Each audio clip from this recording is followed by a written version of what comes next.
I know what we were going down there for was very important, and I know the people down there were hurting. The district has always been involved in jumping in and doing the right thing for the community. Harvey's rains keep coming, the waters keep rising, and according to the National Weather Service, the city is now facing an unprecedented flood event. Officials predicted catastrophic flooding, and today it came, turning some streets and highways in Houston into rivers and stranding all kinds of vehicles and people. They were overwhelmed with the number of calls they had. We have officers that are highly trained in swiftwater rescue. We have resources. We have support staff. We have support equipment. It was just the right fit. We coordinated with the Houston Fire Department. They requested our help at their command center. The guys went down Sunday evening and immediately were put to work trying to rescue people out of neighborhoods, get them from flooded houses onto some dry ground. Last night the mission, it went back and forth. They were evacuating neighborhoods until the need came up that they needed to evacuate an assisted living complex. So that one took 2 or 3 hours, but they were able to get all the staff and all the patients out.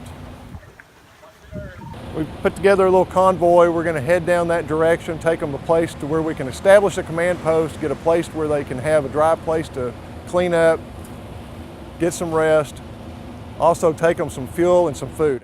You had to keep a humble mindset to just really go down there and do the task at hand, and that was to assist our officers and to help the people down there that were in need.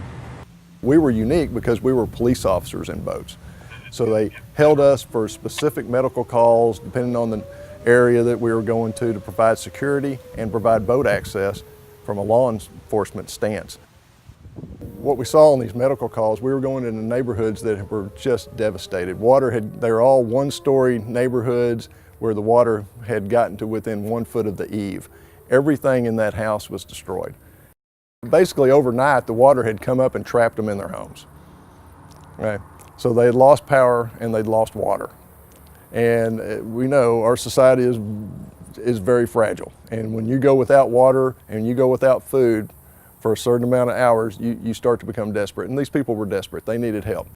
A lot of them had medical conditions. They needed to get out. They hadn't had insulin in a couple of days. They needed help. They needed to be evacuated and medical attention provided. When we got to business, then you could see the looks on the faces of the people that we were helping, and we made a difference. Although a small group, we made a difference.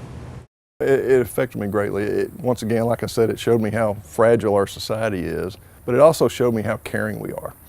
What saved the day, as much as you can say saved the day down in Houston, Port Arthur, and Beaumont, all along the coastal region, was volunteers. It was citizens. It was bass fishermen and duck hunters that came together to help their fellow man.